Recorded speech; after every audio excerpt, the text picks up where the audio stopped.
معزز ناظرین، مسلمان میاں بیوی کے تعلق کے حوالے سے کچھ ایسے مسائل ہیں کہ جن کا جاننا ہم سب کے لیے انتہائی ضروری ہے، مگر افسوس کہ ہماری ایک بڑی آبادی وہ مسائل نہیں جانتی، کیونکہ دینی کتابیں ہم پڑھتے نہیں اور عالم دین سے پوچھنے میں ہمیں شرم آتی ہے۔ مگر کتنی عجیب بات ہے کہ مسئلہ پوچھنے میں تو ہمیں شرم آتی ہے، مگر وہی غیرت اس وقت مر جاتی ہے جب دلہا اپنے دوستوں کو اور دلہن اپنی سہیلیوں کو پوری رات کی کہانی سناتے ہیں۔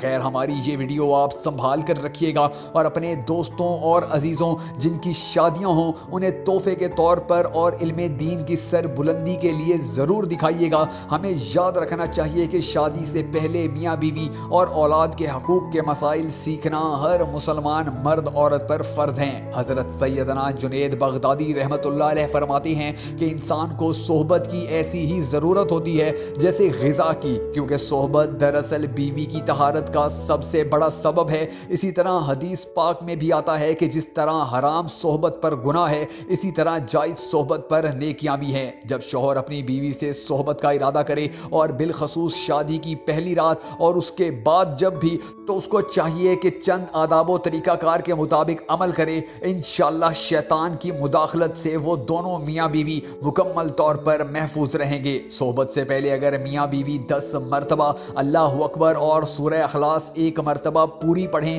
تو ان پر اللہ کی خاص رحمتوں کا نزول جاری ہو جائے گا۔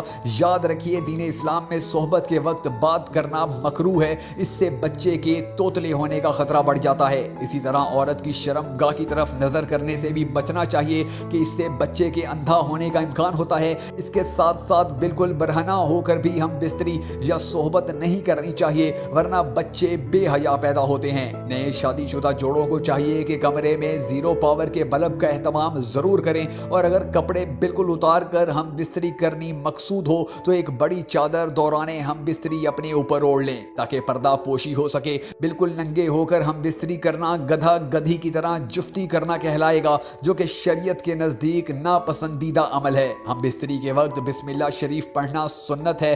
بہتر ہے کہ جب کمرے میں داخل ہوں تب ہی بسم اللہ شریف پڑھ کر دایاں قدم اندر داخل کریں۔ اگر آپ ہمیشہ ایسا کرتے رہیں گے تو شیطان کمرے سے باہر ہی رک جائے گا، ورنہ وہ بھی آپ کے ساتھ شریک ہو جائے گا۔ قابل احترام ناظرین گرامی، اللہ نے عورت کے اندر مرد کے مقابلے میں 100 گنا زیادہ شہوت رکھی ہے، مگر اس پر حیا کو مسلط کر دیا گیا ہے۔ تو اگر مرد جلدی صحبت مکمل کر لے تو فوراً اپنی بیوی سے جدا نہ ہو، بلکہ کچھ دیر ٹھہرے اور پھر الگ ہو۔ جماع کے وقت کسی اور کا تصور کرنا بھی زنا کے زمرے میں آتا ہے اور سخت ترین گناہ ہے۔ جماع کے لیے کوئی وقت مقرر نہیں، ہاں بس اتنا خیال رکھا جائے کہ نماز فوت نہ ہو، کیونکہ بیوی سے بھی نماز، روزہ، اعتکاف، حیض، نفاس اور نماز کے جیسے اوقات میں صحبت کرنا حرام ہے۔ شریعت محمدی کے مطابق مرد کا اپنی بیوی کی چھاتی کو منہ لگانا جائز ہے، لیکن مرد و عورت کا ایک دوسرے کی سطر شرمگاہ دیکھنا سخت ناپسندیدہ عمل ہے کہ اس سے نسیان یعنی حافظہ کمزور ہونے کا مرض ہوتا ہے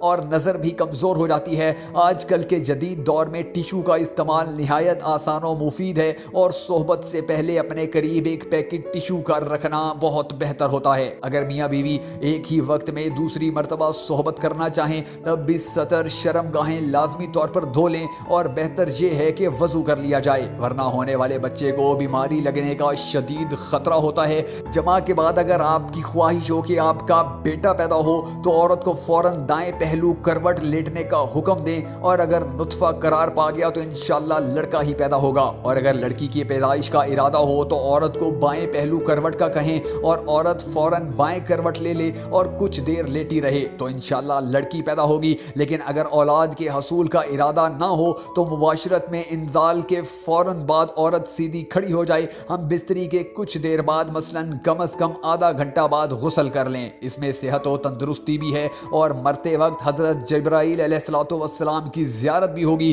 جماع کے فوراً بعد پانی پینا صحت کے لیے مفید نہیں، لہذا کچھ وقفے کے بعد پانی پی سکتے ہیں۔ طبی ماہرین کہتے ہیں کہ ہفتے میں 2 بار سے زیادہ صحبت کرنا ہلاکت کا باعث ہے۔ شیر کے بارے میں آتا ہے کہ وہ اپنی مادہ سے سال میں 1 مرتبہ ہی جماع کرتا ہے، اور اس کے بعد اس پر اتنی کمزوری لاحق ہو جاتی ہے کہ اگلے 48 گھنٹے تک وہ چلنے پھرنے کے قابل بھی نہیں رہتا، اور 48 گھنٹے کے بعد جب وہ اٹھتا ہے تب بھی لڑکھڑا رہا ہوتا ہے۔ عورت سے حیض کی حالت میں صحبت کرنا جائز نہیں،